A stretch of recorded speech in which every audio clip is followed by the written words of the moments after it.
Bonjour tout le monde, c'est la première et la seule conférence, hein, juste pour dire à quel point, à laquelle je participe, hein, donc dire à quel point ce moment effectivement est très important à titre personnel et à titre institutionnel. Donc je vais juste essayer de donner tous les éléments qui nous ont menés aujourd'hui en fait à cet instant, l'instant présent, pour échanger autour de cette chaire-là et surtout en fait son importance pour la proposition de valeur de l'UM6P. Donc on revient un tout petit peu en arrière.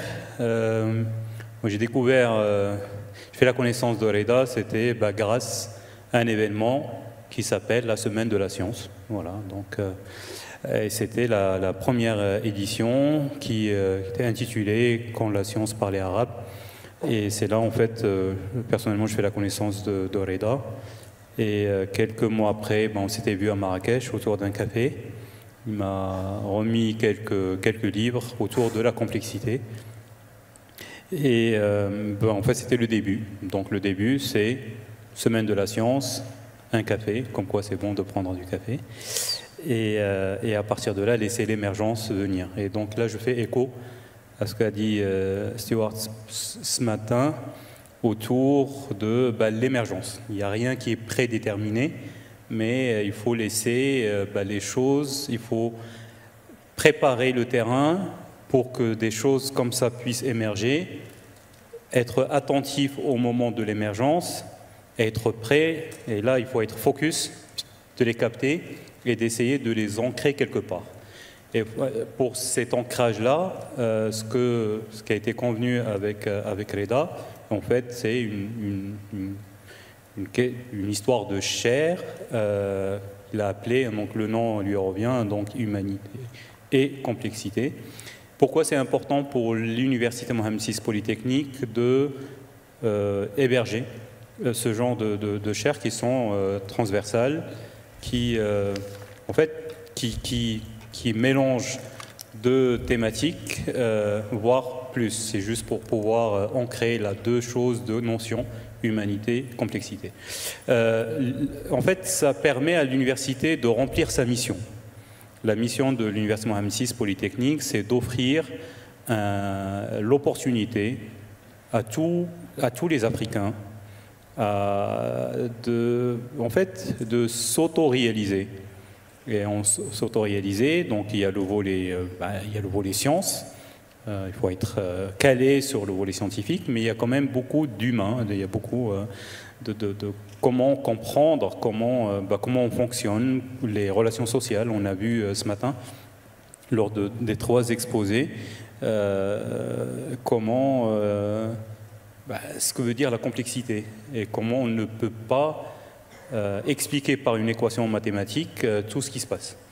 Et donc, notre objectif, c'est d'équiper, entre guillemets, les jeunes par un état d'esprit d'exploration permanente, de ne pas combattre la complexité, mais en fait de l'épouser, de la rendre comme un allié pour mieux avancer à titre personnel, à titre au sein d'une société. Et donc, surtout, et là je parle par exemple à titre personnel, je viens d'un système scolaire, après école d'ingénieur, on essaye de nous expliquer en fait que tout est mathématisable et tout peut être transformé en équation. À partir de là, on peut tout résoudre. Et en fait, le monde de l'entreprise, et le premier, en fait, après l'école, on découvre que, en fait, c'est pas ça du tout. En fait, tout ce qu'on a appris à l'école, c'est bien, c'est un outil, mais en fait, il manque quelque chose, à savoir la compréhension des interactions humaines, la compréhension. Il y avait tout un débat sur le leadership. Qu'est-ce que veut dire le leadership? Des choses comme ça, tout à l'heure, assez intéressant d'ailleurs. Et donc, tout ça, on ne l'apprend pas à l'école. Et donc, comment, en fait, diffuser, partager des connaissances pour mieux être prêt à affronter le monde qui est le nôtre, qui est un monde complexe, mais en partant du postulat que la complexité n'est pas un ennemi, mais que la complexité, c'est un allié, peut être un allié, Et c'est avec ça qu'on va s'auto-réaliser et qu'on va dépasser les attentes. Donc voilà un peu l'importance de la chaire. Et je tiens à remercier Reda d'avoir accepté de prendre ce défi et de voir comment diffuser tout ça auprès des jeunes, des moins jeunes, du staff, des profs. Voilà, une très belle mission, un très beau challenge, mais Inch'Allah, on va le réussir ensemble. I will just focus on one main point, which is the importance of hosting this chair of humanities and complexities for UM6P as an institution. And this chair enables the university to fulfill its main mission, which is giving all the students coming from all around the world, the staff, the faculty, the tools to embrace the complexity and not to fight it. Not to what? To fight the complexity. Complexity could be an ally and not an enemy. Yes, so, okay. But it's not what we learn at school. For us, especially guys like me with the French engineering school, everything should be with some maths. And this morning you said, yeah, there is no equation that could predict what will happen. So I have, at the age of 23, 24, 25 years old, erased all what I learned during 18 years or so. And now we are at university, so our students start here at the age of 17, 18 years old. Our aim is to give them all the tools that will enable them to better understand the world where they will live. So this is the mission of the chair, and this is the importance of the chair to be hosted here at UM6P. I think it's a wonderful idea you had to create this chair. As far as I know, there's nothing like it anywhere else. So, mes compliments, monsieur. I'm also very happy to be here. We're honoring my friend Reda. I met him 20 years ago when he was interviewing people for his wonderful book, La Complexité, Vertige et Promesse, and we hit it off. I'm very impressed with Reda. He's a splendid intellectual. He's very broad. He's interested in so many different things. For example, we both like Leibniz, and there aren't that many people who like Leibniz. The interviews in his book are done at a very high level of people from many different fields, and you spoke to each chercheur at his level. So we've stayed in contact after that for 20 years, and I think he's an exceptional intellectual. You have here, my wife and I were commenting, an exceptional institution. I'm sure you will accomplish great things for Morocco and for Africa. And this chair, I think, is a lovely idea, and you've picked a wonderful person to fill it. Before I came, I genuinely had the pleasure of reading your very long CV and all of the enormous range of things that you've done. And I think I wrote you, before having met you, you're an amazing person living an amazing life. So I said what I meant. This is being a superb conference, an unusually good conference. Your breadth is great, and it seems to me that a chair that spans complexity as it's existed and something that's in the humanities, which is we tell stories. We tell stories when history enters, and complexity has, in an important way, not embraced that. It's time we do. And I think you will lead that. So, congratulations. Pour parler de ce que pourrait faire la science, la chaire complexité et humanité, elle a aussi cette idée d'être un rôle un peu catalytique de favoriser l'interdisciplinarité. Il y a tellement d'écoles, tellement de sommités au sein de l'université. Déjà, profiter de cette richesse, de favoriser l'entreconnaissance, déjà que l'on puisse apprendre ce que font les différentes écoles et s'enrichir. Déjà, ça c'est un premier niveau.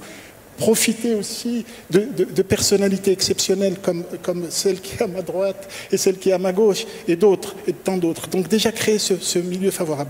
Mais il y a une chose aussi qui me tient à cœur parce que du point de vue sociologique et aussi peut-être aussi de ma fibre aussi par rapport à mon origine, c'est que je suis très attaché à mon pays, au peuple marocain. Voilà, ma communauté, c'est... Voilà.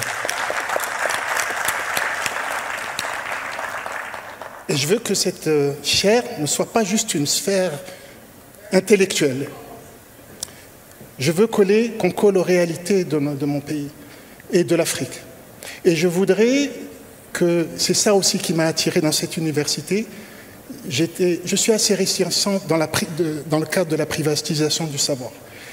Le modèle qui est proposé aussi, qui favorise l'ascenseur social, le fait que c'est une université qui a des équipements considérables, pratiquement très difficiles à avoir dans d'autres espaces, mais qui permet à des jeunes extrêmement doués d'accéder à ça et d'être entièrement soutenus financièrement, d'avoir la possibilité, c'est-à-dire que 60% des étudiants payent 0 francs, 0 dirham pour pouvoir se former, parce que leurs familles n'ont pas les conditions pour pouvoir payer. Ça, c'est quelque chose qui m'a parlé. Et donc, je veux aussi que cette chaire, complexité et humanité, travaille sur les réalités de notre pays. Je suis très, très à l'aise au sein de mon peuple, de ma société. J'ai vécu, je suis un exilé, mais je suis très, très bien dans mon pays. Et je le dis en toute...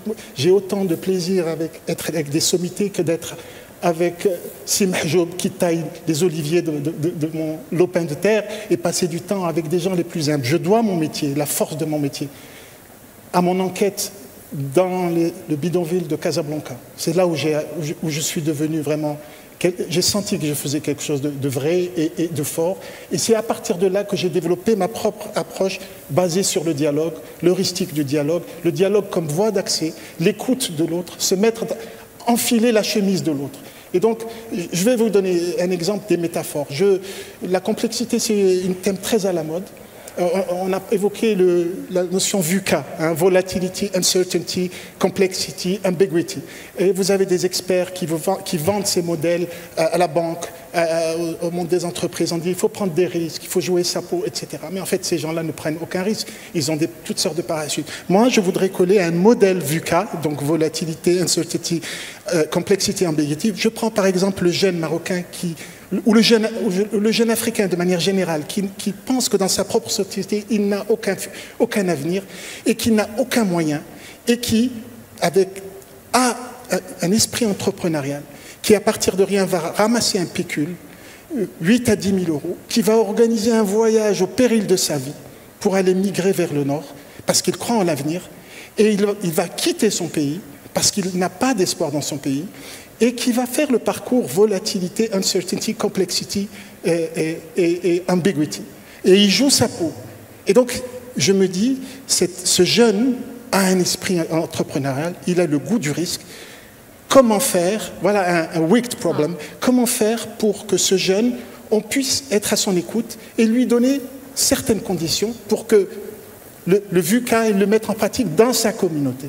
Voilà, je veux pas que cette approche complexité et humanité reste dans une sphère purement intellectuelle, mais le souci de coller aux réalités, et c'est pour ça aussi que je suis sensible à la question de l'environnement. On travaille avec Ivar Ekland sur comment introduire cette question de sensibilité à travers un cours sur le climat. Il y a une autre proposition sur laquelle on travaille, par exemple, dans le cas de cet écosystème de l'IM6P, comment créer une école pilote qui formerait l'équivalent de ce qui s'est fait dans l'école de code 1337 par rapport au monde agricole, la jeunesse désœuvrée, les exclus du chômage, comment prendre des jeunes, les former pour maîtriser les métiers de la terre ou de l'agriculture. Voilà des projets sur concrètement que nous voudrions initier et jouer le rôle catalytique, et puis ensuite c'est la dynamique de l'université qui prendra le pas.